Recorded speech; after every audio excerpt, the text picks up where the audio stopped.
Enemy Pie by Derek Munson, illustrated by Tara Calahan King. It should have been a perfect summer. My dad helped me build a treehouse in our backyard. My sister was at camp for 3 whole weeks, and I was on the best baseball team in town. It should have been a perfect summer, but it wasn't. It was all good until Jeremy Ross moved into the neighborhood, right next door to my best friend Stanley. I did not like Jeremy Ross. He laughed at me when he struck me out in a baseball game. He had a party on his trampoline and I wasn't even invited. But my best friend Stanley was. Jeremy Ross was the one and only person on my enemy list. I never even had an enemy list until he moved into the neighborhood.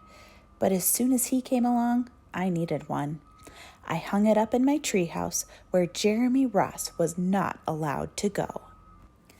Dad understood stuff like enemies. He told me that when he was my age, he had enemies too, but he knew of a way to get rid of them. I asked him to tell me how. "Tell you how? I'll show you how," he said. He pulled a really old recipe book off the kitchen shelf. Inside, there was a worn-out scrap of paper with faded writing. Dad held it up and squinted at it. "Enemy pie," he said, satisfied. You may be wondering what exactly is an enemy pie. I was wondering too, but Dad said the recipe was so secret he couldn't even tell me. I decided it must be magic. I begged him to tell me something, anything. "I will tell you this," he said. "Enemy pie is the fastest known way to get rid of enemies." Now, of course, this got my mind working. What kinds of things, disgusting things, would I put into a pie for an enemy? I brought Dad some weeds from the garden, but he just shook his head. I brought him earthworms and rocks, but he didn't think he'd need those. I gave him the gum I'd been chewing on all morning. He gave it right back to me. I went out to play alone. I shot baskets until the ball got stuck on the roof. I threw a boomerang that never came back to me. And all the while, I listened to the sounds of my dad chopping and stirring and blending the ingredients of enemy pie. This could be a great summer after all. Enemy pie was going to be awful. I tried to imagine how horrible it must smell, or worse yet, what it would look like. But when I was in the backyard looking for ladybugs, I smelled something really, really, really good. And as far as I could tell, it was coming from our kitchen. I was a bit confused. I went in to ask Dad what was wrong. Enemy pie shouldn't smell this good. But Dad was smart.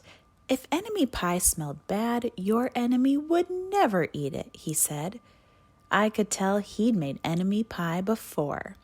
The buzzer rang, and Dad put on the oven mitts and pulled the pie out of the oven. It looked like plain old pie. It looked good enough to eat. I was catching on. But still, I wasn't really sure how this enemy pie worked. What exactly did it do to enemies? Maybe it made their hair fall out or their breath stinky. Maybe it made bullies cry. I asked Dad, but he was no help. He wouldn't tell me a thing. But while the pie cooled, he filled me in on my job. He talked quietly. "There is one part of enemy pie that I can't do. In order for it to work, you need to spend a day with your enemy. Even worse, you have to be nice to him. It's not easy, but that's the only way that enemy pie can work. Are you sure you want to go through with this?" Of course I was. It sounded horrible. It was scary, but it was worth a try. All I had to do was spend one day with Jeremy Ross, then he'd be out of my hair for the rest of my life. I rode my bike to his house and knocked on the door. When Jeremy opened the door, he seemed surprised. He stood on the other side of the screen door and looked at me, waiting for me to say something. I was nervous. "Can you play?" I asked. He looked confused. "I'll go ask my mom," he said. He came back with his shoes in his hand. His mom walked around the corner to say hello. "You boys stay out of trouble," she said, smiling. We rode bikes for a while and played on the trampoline. Then we made some water balloons and threw them at the neighbor girls. But we missed. Jeremy's mom made us lunch. After lunch, we went over to my house. It was strange, but I was kind of having fun with my enemy. He almost seemed nice. But of course I couldn't tell Dad that, since he had worked so hard to make this enemy pie. Jeremy Ross liked my basketball hoop. He said he wished he had a basketball hoop, but they didn't have room for one. I let him win a game, just to be nice. Jeremy Ross knew how to throw a boomerang. He threw it and it came right back to him. I threw it and it went over my house and into the backyard. When we climbed over the fence to find it, the first thing Jeremy noticed was my treehouse. My treehouse was my treehouse. I was the boss. If my sister wanted in, I didn't have to let her.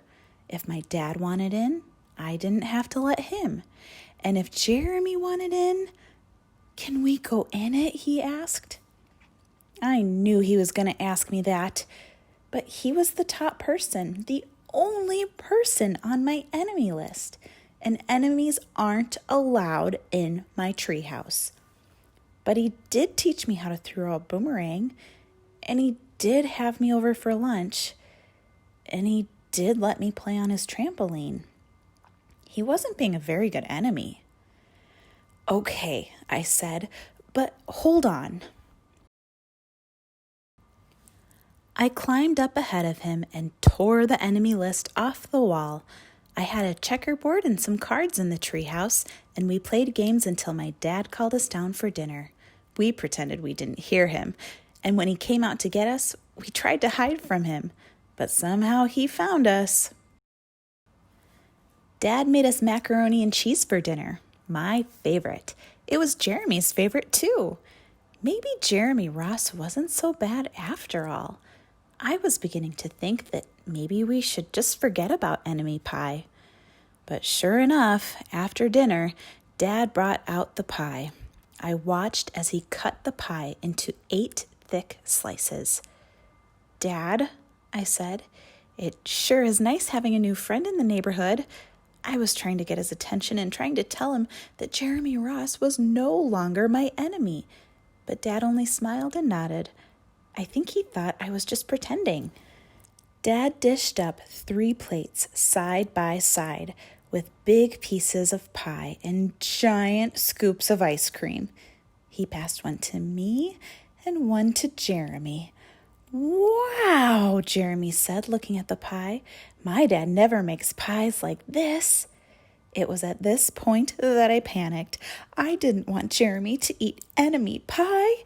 He was my friend. I couldn't let him eat it. "Jeremy, don't eat it. It's bad pie. I think it's poisonous or something." Jeremy's fork stopped before reaching his mouth. He crumpled his eyebrows and looked at me funny. I felt relieved. I had saved his life. I was a hero. "If it's so bad," Jeremy asked, "then why has your dad already eaten half of it?" I turned to look at my dad. Sure enough, he was eating enemy pie. Good stuff," he mumbled through a mouthful. And that was all he said. I sat there watching them eat enemy pie for a few seconds. Dad was laughing. Jeremy was happily eating, and neither of them was losing any hair. It seemed safe enough, so I took a tiny taste. Enemy pie was delicious. After dessert, Jeremy rode his bike home, but not before inviting me over to play on his trampoline in the morning. He said he'd teach me how to flip. As for enemy pie, I still don't know how to make it. I still wonder if enemies really do hate it, or if their hair falls out, or their breath turns bad. But I don't know if I'll ever get an answer. because I just lost my best enemy. Hey there, hope you enjoyed Enemy Pie. If you'd like to learn a little bit more about what Jesus says about reconciliation, check out Matthew chapter 18, verses 15 through 20.